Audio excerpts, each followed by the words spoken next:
लक्ष्मणगढ़ की इस परिवर्तन संकल्प सभा में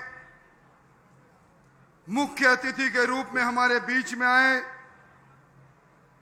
इस देश में किसानों की रहनुमाई करने वाले किसान मोर्चा के राष्ट्रीय अध्यक्ष भाई राजकुमार जी चाहर साहब, अभी अभी जिनका अर्थपूर्ण भाषण आपने सुना, जिन्होंने डपोल संघ की सरकार को आपको अपनी भाषा में बताया,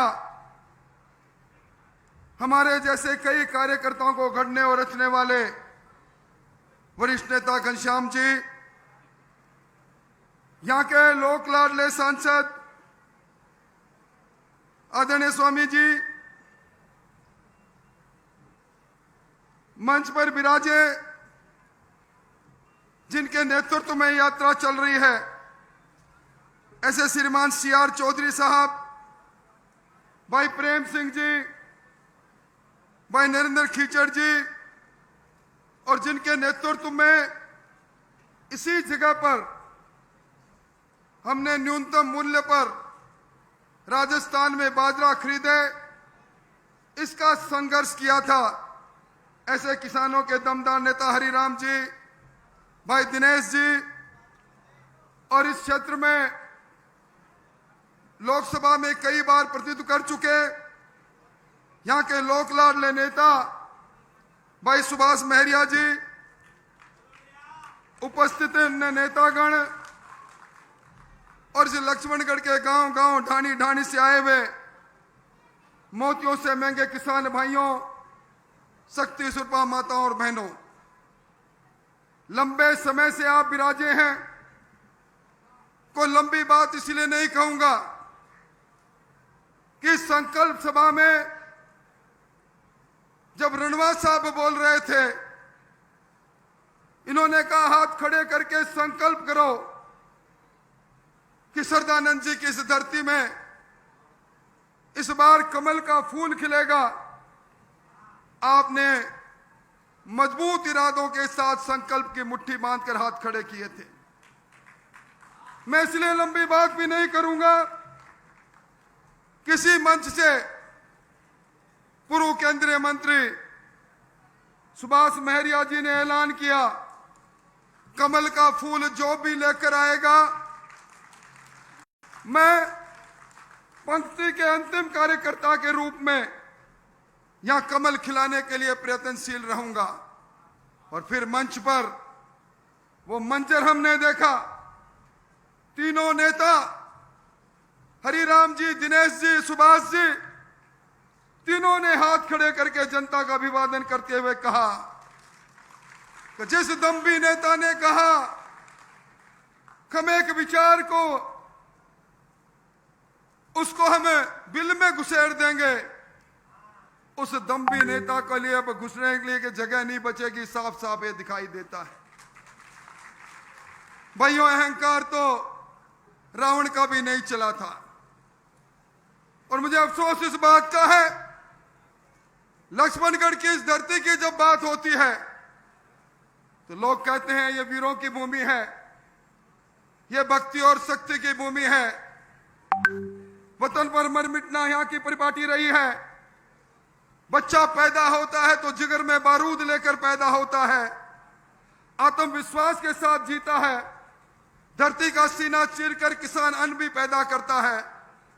पर लक्ष्मणगढ़ की इस धरती को जब लोग नाथी के बाड़े की धरती कहते हैं, जब लोग ये कहते हैं पूरे हिंदुस्तान के अंदर पेपर चोरों की राजधानी अगर कहीं है तो लक्ष्मणगढ़ में है, तो बड़ा अफसोस होता है।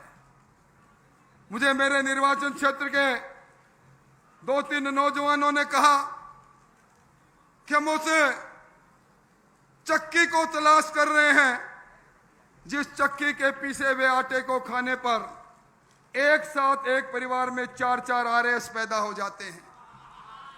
उन लोगों ने यह भी कहा कि जिन्होंने अरमान कुचले नौजवानों के पेपर लीक करने में, जब पेपर लीक हो रहा था रीट का, जब डोटासरा जी कह रहे थे ये रिटोत्सव है, ये उत्सव है, तब हम लोग समझे नहीं थे उत्सव उनके लिए था।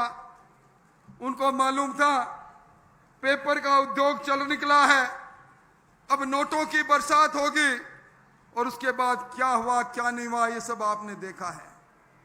भाइयों, मैं तो एक ही बात कहने आया हूं, ये धरती, जिस धरती ने स्वाभिमान के लिए सब कुछ किया, अब इसी धरती से अगर ये लाल डायरी की सरकार विदा नहीं होगी तो कब विदा होगी।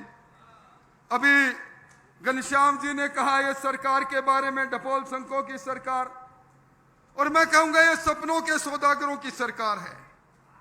यह सरकार सर्कस सरकार है। कभी आपने सुना मुख्यमंत्री अपने सारे विधायकों के साथ 34 दिन तक 5 सितारा होटल में संगीनों के पैरों में बैठ जाए? कभी आपने सुना मुख्यमंत्री अपने मंत्रियों पर राजद्रोह का मुकदमा कायम कर दे? कभी आपने सुना जिसके हस्ताक्षर से, जिस पीसीसी के चीफ के दस्तखत से मुख्यमंत्री जी ने पिछला नामांकन में अपनी टिकट भरी थी, उस पीसीसी के चीफ को, सचिन पायलट को नक्कारा, गद्दार और किन किन चीजों से नवाज दे? ये भाइयों, अब सरकार चेती है। ये डपोल संघ की सरकार आजकल कई तरह के वादे कर रही है। बिजली माफी की बात इन्होंने कही, घनश्याम जी ने सही कहा, ना रहा बांस ना बजी बांसुरी, बिजली आई ही नहीं। और इन्होंने कहा 2 दिन में 2 ब्लॉक में किसान को बिजली देंगे। किसान भाई सामने बैठे हैं, दिन में तारे जरूर नजर आते हैं। इन्होंने कहा सरप्लस स्टेट है, बिजली पर्याप्त है। आज घंटों घंटों की कटौती है। किसान कर्जा माफी की बात कही। इस शेखावाटी में जिस 19,600 किसानों को कुर्की के नोटिस मिले हैं, जिन्होंने सरकार के मुगालते में आकर अपना फसल के ऋण का पैसा जमा नहीं कराया, जिन्होंने राष्ट्रीयकृत बैंकों से ऋण लिया था उस समय, जिस ऋण की माफी पर गहलोत साहब ने कल्ला कमेटी बनाई थी जनवरी 2019 में, अब कहा उन्होंने विधानसभा में संकल्प लेकर आए भारत सरकार से ऋण को माफ करें। आज सर्वाधिक नोटिस कई मिले हैं, जिनकी कुर्की के वो राजस्थान में इस शेखावाटी के अंदर है, इस सीकर जिले के अंदर है। जहां सर्वाधिक बिजली की कटौती है वो यहाँ है, जहां सर्वाधिक गैंगस्टरों का राज यहाँ है, जहां थाना कचहरी नीलाम हो रही है वो यहाँ है, जहां अहंकारी रूप से जो कह दे कुछ भी, गुस्सा आता है तो न जाने मैं क्या कर देता हूं। मैं समझता हूं आज की ये विराट सभा इस बात को कहती है कि वो दिन बीत गए। ये धरती सालासर हनुमान को मानने वाले को धरती है। मोदी जी राम मंदिर बनाते हैं और ये सालासर के राम दरबार को ढाने का काम करने का काम करती है। राम दरवाजे पर लगे राम दरबार। मोदी जी काशीनाथ कॉरिडोर को बनाते हैं। ये राजगढ़ के अंदर, अलवर के अंदर 500 साल पुराने शिवलिंग को कटर से काटते हैं। आज किस प्रकार का वातावरण बना है। हनुमान जयंती पर धारा 144 लगती है। हनुमान की पताका उदयपुर में लगा दी तो उन पर मुकदमा कायम होता है। पर इस सरकार ने हनुमान जी से पंगा लिया है। भाई, हनुमान जी से पंगा, हनुमान जी से पंगा रावण ने लिया था।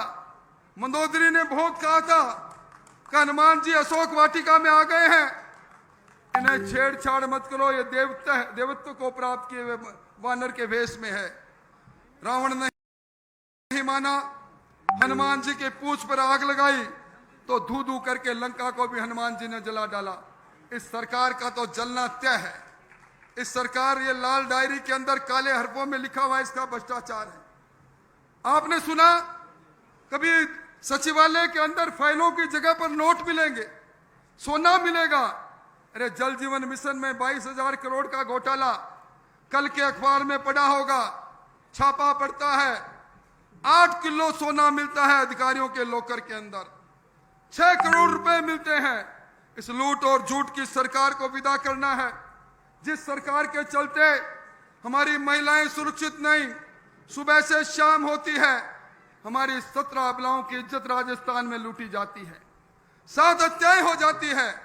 और मेरा तो दिल उस वक्त काम पड़ा जब सीकर के अंदर राजू ठेठ की हत्या के बाद में उन गैंगस्टरों ने एक किसान अपने बेटी को जो मेडिकल के अंदर डॉक्टर बनने के लिए अपने कमाई का पैसा देने आता है, गोली का शिकार हो जाता है। उस लाश में, पिता की लाश पर बेटी को लिपटे हुए वो तस्वीर जब आंखों में आती है, मन सिहर उठता है। ऐसी नालायक सरकार को विदा करने के लिए आप सब लोगों को इस लक्ष्मणगढ़ में इस अहंकारी रावण के रूप में गोविंद जी डोटासरा कई प्रकार की चुनौती देते हैं। मैं आज उन्हीं को कहकर जाता हूं, गोविंद जी आप कभी मुझे ललकारते हैं, कभी किसी को ललकारते हैं, जरा इस विराट सभा का वीडियो बनाकर देख लेना। आप किस बिल में घुसोगे वो बिल भी नहीं मिलेगा। अब आपकी विदाई तय है, इसलिए भाइयों आप सब लोग मनोयोग से लगें, इस डपोल संघ की सरकार को भगाएं। आज इस सभा के अंदर अकलियत की बहनों को देखकर बड़ा अच्छा लगा। ट्रिपल तलाक के नाम से उनकी जिंदगी को ठीक करने वाले नरेंद्र मोदी जी, इस मुल्क को ऊंचाइयों पर पहुंचाने वाले नरेंद्र मोदी जी, बिना मांगे आपको उस किसान सम्मान निधि देने वाले नरेंद्र मोदी जी, और उस डबल इंजन को सरकार को बनाने के लिए आप सब एक हो। बड़ा अच्छा लगा। एक ही संकल्प है, ना तेरा है ना मेरा है, ये कमल का फूल हमारा है। इस संकल्प के साथ आगे बढ़े। बहुत बहुत धन्यवाद।